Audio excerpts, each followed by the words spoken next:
నమస్తే అన్న. Welcome back to నాటుకోళ్ల ఫామ్. నాటుకోళ్ల ఫామ్ దగ్గర చాలామంది ఫెన్సింగ్ అనేది వేయడం జరుగుతూ ఉంటుందన్న. నాటుకోళ్లకు మెయిన్గా ఫెన్సింగే ముఖ్యమైనదన్న. మనం ఎన్ని కోళ్ళు పెంచినా, ఎంత ఫ్రీ రేంజ్లో పెంచినా కానీ మనకు వీలైనంత వరకు అయితే ప్లేస్ అనేది ఎక్కువగా ఉండాలి.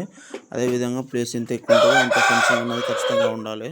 ఫెన్సింగ్ ఎప్పుడైతే లేకపోతుందో మనకు నాటుకోళ్ల ఫామ్లో సక్సెస్ అనేది చాలా ఇబ్బంది. అట్లనేసి ఖచ్చితంగా నాటుకోళ్ల ఫామ్ పెట్టే వాళ్ళకి మాత్రం అది ఒక 10 గుంటలైనా, 20 గుంటలైనా, ఒక అర్ధ ఎకరైనా కానీ వీలైనంత వరకు ఫెన్సింగ్ అనేది వేసుకుంటూ ఉంటారు అన్న. ప్రజెంట్ మన ఫామ్లో కూడా వేయడం జరిగింది ఫెన్సింగ్ అనేది. ఒక 3 సంవత్సరాల కింద మనం ఫెన్సింగ్ అనేది వేయడం జరిగిందన్న. మనం 7 ఫీట్ల కాడికి మన 5 ఫీట్ల జాలితోని ఒక 5 ఫీట్లంతా ఐరన్ జాలితోని వేయడం జరిగింది ఫెన్సింగ్ అనేది. తర్వాత 5 ఫీట్ల తర్వాత కోడి ఆటోమేటిక్గా దుంకుతూ ఉంటుంది అన్న. 5 ఫీట్లకు కోడి అనేది దుంకుతుంది అనేసి మేము ఏం చేసినామంటే ఒక కడికి కట్టగట్టి ఆ నుంచి పైకి మనకు ఏదైతే గ్రీన్ నెట్ ఉంటుందో ఆ గ్రీన్ నెట్ అనేది కట్టడం జరిగింది. దానివల్ల కోడికి కింది నుంచి మీ దాకా ఆల్మోస్ట్ ఒక 10 ఫీట్ల దాకా మనకు కోడికి దుంకనీకి అవకాశం అనేది లేదన్న. దానివల్ల మనకు ఆ ఫెన్సింగ్ అనేది చీప్ అండ్ బెస్ట్లో తక్కువ ఖర్చులో మనకు 10 ఫీట్ల ఫెన్సింగ్ అనేది చేయడం జరిగింది మనము. చాలామంది ఏం చేస్తూ ఉంటారు అంటే నాటుకోళ్ళ ఫామ్లలో షెడ్లు మాత్రం ఎక్కువ మొత్తంలో పెద్ద ఖర్చుతో వేసుకుంటూ ఉంటారు. ఆ ఫెన్సింగ్ మాత్రం ఎవరు కూడా వేయరు. ఫెన్సింగ్ వేయకపోవడం వల్ల నాటుకోళ్ళు అనేది సెక్యూరిటీగా ఉండదన్న. ఫస్ట్ ఆఫ్ ఆల్ ఆ కోడైన వరకల్లా కుక్కకు ఆశనే, మనుషులకు ఆశనే, గద్దకు ఆశనే, అన్నిటికీ ఆశనే. పిల్లులు వస్తూ ఉంటాయి, కుక్కలు వస్తూ ఉంటాయి, చంపేసి వెళ్ళిపోతూ ఉంటాయి. మనము ప్రతిరోజు ఫామ్ కాడ ఉండాలంటే నడవదన్న. ఏదో ఒక టైంలో ఏదో ఒక పని ఉంటుంది మనకు.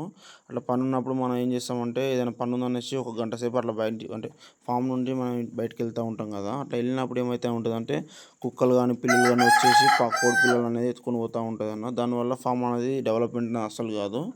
వీలైనంత వరకు షెడ్ అయితే ఎంత చిన్నగా ఉన్నా సరే నో ప్రాబ్లం అన్న. ఫెన్సింగ్ మాత్రం వీలైనంత వరకు చీప్ అండ్ బెస్ట్లా కొంచెం సెక్యూరిటీగా ఉంటట్టు మాత్రం వేసుకోవాలి. ఫెన్సింగ్ అనేది నాటుకోళ్ల ఫామ్లకు మోస్ట్ ఇంపార్టెంట్. నువ్వు ఎంత పెద్ద ఫామ్ పెట్టినా సరే కానీ, అది ఎంత చిన్న ఫామ్ పెట్టినా కానీ ఆ ఫెన్సింగ్ అనేది ఖచ్చితంగా మనం పెట్టుకోవాలి. ఫెన్సింగ్ లేని నాటుకోళ్ల ఫామ్ అనేది 100% సక్సెస్ అనేది కాదు. అదేవిధంగా నాటుకోళ్ల ఫామ్లలో చాలామంది ఏం చేస్తూ ఉంటారంటే ఫెన్సింగ్ అనేది వేసినప్పుడు కింది నుంచి మీ దాకా జాలితోనే వేస్తూ ఉంటారన్న. ఐరన్ జాలి కాకుండా ఓన్లీ మామూలుగా మన ఏదైతే వల ఉంటుందో ఆ వలలాగా ఉన్న ఫెన్సింగ్ అనేది వేస్తూ ఉంటారు. లేదా గ్రీన్ నెట్ అనేది కడుతూ ఉంటారు. ఇది కొన్ని సంవత్సరాల తర్వాత నేను మళ్ళీ మంచిగా అనిపించినాక నేను మళ్ళీ ఐరన్తో వేద్దాం అనేసి చాలామంది అనుకొని వేస్తూ ఉంటారు. బట్ మీ అందరికి తెలియని విషయం ఏంటన్నా అంటే మనకి ఏదైతే నాటుకోళ్లకు ఆ ఫెన్సింగ్ అనేది ఓల కానీ గ్రీన్ నెట్ అని కడతా ఉంటారో మనకు ఓల వల్ల వచ్చే ప్రాబ్లమ్స్ ఏంటన్నా అంటే ఆ ఓల అనేది సెక్యూరిటీగా ఉండదన్న. మనకు క్లియర్గా అర్థమవుతూ ఉంటుంది. బయట నుంచి ఏదైనా కోడి వచ్చినా కానీ మామూలుగా బయట నుంచి ఏదైనా కుక్క వచ్చినా కానీ అది మొత్తం నోటితో పీకేసి లోపలికి ఎంటర్ అవుతూ ఉంటుంది అన్న. పిల్లి కూడా సేమ్ కొరికి లోపలికి వచ్చి మళ్ళీ కోళ్ళని చేసి వెళ్ళిపోతూ ఉంటుంది. మనకు ఒల వల్ల సెక్యూరిటీ అనేది అస్సలు ఉండదన్న. చూడడానికి మాత్రమే ఒలలా కనబడుతూ ఉంటుంది, మనకు ఫెన్సింగ్ లాగా కనబడుతూ ఉంటుంది. బట్ మనకు మాత్రం 100% మనం చెప్తున్నాం కదా, 1% కూడా నీకు ఆ సెక్యూరిటీ అనేది ఇవ్వదు ఆ ఒల అనేది. ఇంకోటి ఏంటంటే ఎప్పుడో ఒకసారి ఈ వానాకాలము మామూలుగా ఏమవుతూ ఉంటుందంటే మామూలు ఈ వానలకు నాని ఎండాకాలం ఏమవుతుంది ఎండి ఆటోమేటిక్గా రాలిపోతూ ఉంటుంది. అంటే చీక్ పట్టిపోయి తెగిపోతూ ఉంటుంది వల్ల కూడా గాలి వచ్చినప్పుడు.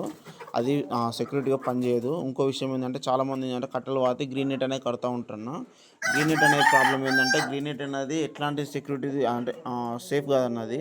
మనకు గాలి అనేది వెళ్ళదు. ఫస్ట్ ఆఫ్ ఆల్ సడన్గా ఈ వానాకాలంలో గాలి అనేది ఎక్కువ మొత్తంలో వస్తూ ఉంటాయి కదా. మీరు కట్టెలు కట్టుకొని మామూలుగా గాలి వెళ్ళకుండా చుట్టూ మన ఫెన్సింగ్ చుట్టూ అంటే మనకి ఏదైతే ల్యాండ్ ఉంటుందో ఆ ల్యాండ్ చుట్టూ మనం కడుతూ ఉంటాం కదా. అట్లా ల్యాండ్ చుట్టూ కట్టినప్పుడు ఏమవుతుందంటే ఆ గాలి టైట్ గాలి రావడం వల్ల ఏమవుతుందంటే ఎక్కువ మొత్తంలో గాలి వచ్చినప్పుడు ఆటోమేటిక్గా గ్రీన్ నెట్ అనేది కింద పడిపోతూ ఉంటుంది. ఆ నెట్ గ్రీన్ నెట్ దానివల్ల ఏమవుతుందంటే చునిపోతూ ఉంటుంది. మనం టైట్ గుంజి కడతాం కదా గ్రీన్ నెట్ అనేది గాలి వెళ్ళాక చునిపోతూ ఉంటుంది. అది కూడా సెక్యూరిటీ ఉండదు. అది కూడా కుక్కలు వచ్చేసి నోటితో మనకు పీకేసి లోపలికి ఎంటర్ అయ్యి కోళ్ళని చంపుతూ ఉంటుంది అన్న. మనం ఫెన్సింగ్ అనేది ఎప్పుడు వేసినా సరే కానీ ఇట్లా కింద మాత్రం 5 ఫీట్లు అయినా సరే 4 ఫీట్లు అయినా సరే కానీ ఐరన్ జాలితో వేసుకోవాలి. కింద ఏదైనా ఎద్దు వచ్చి దాకినా కానీ, కుక్క వచ్చి దాకినా కానీ, పిల్లి వచ్చి దుంకినా కానీ ఏదైనా సరే లోపల కింద మాత్రం బేస్ ఏంటంటే స్టాండర్డ్గా ఉండాలి, ఐరన్తో వేసుకోవాలి. తర్వాత మీరు మామూలుగా నువ్వు ఎట్లా వేసుకున్నా ఓల కట్టుకున్నా గ్రీన్ నెట్ కట్టుకున్నా నో ప్రాబ్లము. ప్రజెంట్ మన ఫామ్లో ఏం చేస్తున్నామన్నా అంటే మనం కింద 5 ఫీట్లు అయితేనేమో ఐరన్ ఫెన్సింగ్, పైన 5 ఫీట్లు ఏమో ఓలతో కట్టినాం కదన్నా. ఇప్పుడు ఇంకోటి మనం ఈరోజు ఏం చేస్తున్నామంటే మనం గ్రీన్ నెట్ అనేది కడతా ఉన్నాం మన ఫెన్సింగ్కి. గ్రీన్ నెట్ కట్టడానికి కారణం ఏంటంటే నాటుకోళ్ళు బయట నుంచి మొత్తం ఓల కదా మనది.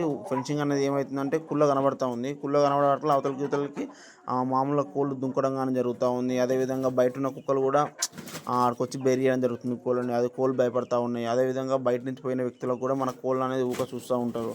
దానివల్ల కోళ్ళు కూడా అంటే కొంచెం డెవలప్ అనేది ఉండదన్న. ఎట్లుంటారంటే ప్రతి ఒక్కడు కళ్ళు మంచిగా ఉండయన్న, నరదృష్టి అనేది ఉంటుంది. మనుషులలో ఏంటంటే ఎవరిని నమ్మాలని అర్థం కాదు టైంలో. నరదృష్టి అనేది ఎక్కువ తగులుతూ ఉంటుంది. లోపల ఏముందో ఏం కథ అనేసి చాలామంది చూస్తూ ఉంటారు. దానివల్ల మనకు డెవలప్మెంట్ అస్సలు కాదు. ఒక్కొక్కరికన్నా ఒకలాగా ఉంటుంది. దానివల్ల మనకి ఇబ్బంది అవుతూ ఉంటుంది అన్న. లోపల నుంచి కోళ్ళని అందరూ చూస్తుంటే కోళ్ళు కూడా చనిపోతూ ఉంటాయి. అట్లా అనేసి ఇట్లా గ్రీన్ నెట్ కట్టుకోవడం వల్ల ఎవరికి కనబడదు. ఇంకోటి ఏంటంటే గ్రీన్ నెట్ అనేది గాలికి కూడా చునుగదన్న. కింద ఐరన్ జాలి ఉంటుంది కదా సపోర్ట్గా, దానికి వచ్చి ఆడినా కానీ గాలి తాకినా కానీ డైరెక్ట్ నీకు దానికి సపోర్ట్ ఉండడం వల్ల చునుగదు. ఖచ్చితంగా మీ ఫామ్లలో మాత్రం ఇట్లా కట్టుకొని ఉంటుంది.